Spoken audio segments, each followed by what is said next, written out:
बज चुकी है चुनावी रणभेरी, अब होने वाला है शंखनाद। बिछ रही है चुनावी बिसात, किस करवट बैठेगा सियासत का ऊंट। नेता नहीं जनता तय करेगी किसकी बनेगी सरकार। चुनाव से पहले चुनाव के बाद हर दावेदार से करवाएंगे आपकी मुलाकात। देखिए विधानसभा चुनाव की हर छोटी बड़ी खबर, जी हां, आपके अपने news channel son of Bengal news के साथ। आज किस विषय को लेकर आपने हमें बुलाया? देखिए, आपके सन ऑफ बंगाल चैनल पर हमने विशुनदेव नुनिया, जो कि तृणमूल कांग्रेस के काजोड़ा क्षेत्र के जेडपी नंबर 10, जहां तक मैं जानता हूं वो जेडपी नंबर 10 के जीते हुए प्रत्याशी हैं और शायद उपसभापति भी हैं। वो रानीगंज में वार्ड नंबर 36 में एक पथसभा में उपस्थित हुए थे। उनको आमंत्रित किया गया था रानीगंज तृणमूल कांग्रेस और उस वार्ड के पार्षद हैं देवेंदु भगत जी, उन्होंने अपने कार्यक्रम में उनको बुलाया था। तो आए थे, वो निमंत्रण पर आए थे। अच्छी बात है, आना भी चाहिए। सभी नेताओं को सब जगह जाना आना चाहिए, लेकिन जिस भाषा का और जिस मर्यादा का उन्होंने उल्लंघन किया, माननीय प्रधानमंत्री जी के पिताजी का नाम लेकर के जिस तरह से कहा कि उनके बाप का ये नहीं है, इस तरह का अमर्यादित जो शब्द है वो राजनीति की गरिमा को गिराता है। और मैं उनके इस बात का जो है कि तीव्र भर्त्सना करता हूं। उनको जो है कि इस तरह के भाषा के लिए, इस तरह के शब्द के लिए सार्वजनिक रूप से माफ़ी मांगने की आवश्यकता है। और विशुनदेव नुनिया जी ने जिस प्रकार कहा कि पहले लोग जब डकैती करने के लिए डकैत जाते थे तो वो जय भवानी का नारा देते थे, और उसके बाद उन्होंने शब्द प्रयोग किया कि जय श्री राम बोल करके रेल बेच दिया, जय श्री राम बोल करके ये बेच दिया। इस तरह का जो शब्द का प्रयोग उन्होंने किया है, वो फिर से हिंदू धर्म को छोटा दिखाने का प्रयास उन्होंने किया है, जिसका भी मैं तीव्र भर्त्सना करता हूं।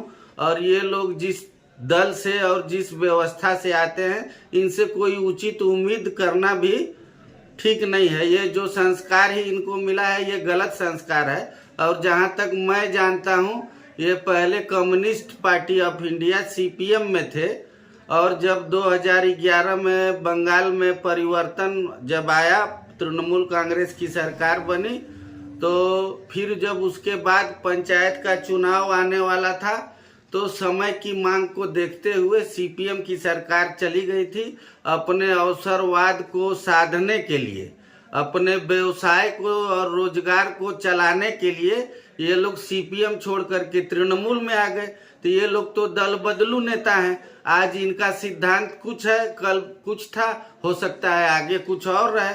तो और एक चीज हमने सुना कि अडानी और अंबानी के बारे में उन्होंने कहा, अडानी और अंबानी जी तो व्यवसायी हैं, उनका संपत्ति जिस तरह से उनका कारोबार रहेगा उसमें तो 19-20 बढ़ना तय है, जिस तरह का वो लोग कारोबार करते हैं। और मैं पूछना चाहता हूं, विशुनदेव नुनिया जी खुद जो ईसीएल के एम्प्लॉय थे, उनके भाई भी ईसीएल के एम्प्लॉय हैं। कोयला का जिस प्रकार का लूट ये लोग करते हैं अपने खास काजोड़ा में, और जिस प्रकार का जो है कि इनका कारोबार है, इतना रुपया इनका अगर देखा जाए, इनके कितनी तनख्वाह इनको मिला है, इनको और इनके भाई को और इनके परिवार के लोगों को, और उसके अपेक्षा कितना संपत्ति इनके पास है, सही ढंग से जांच होगा और निश्चित रूप से इन लोगों का भी हिसाब हो जाएगा।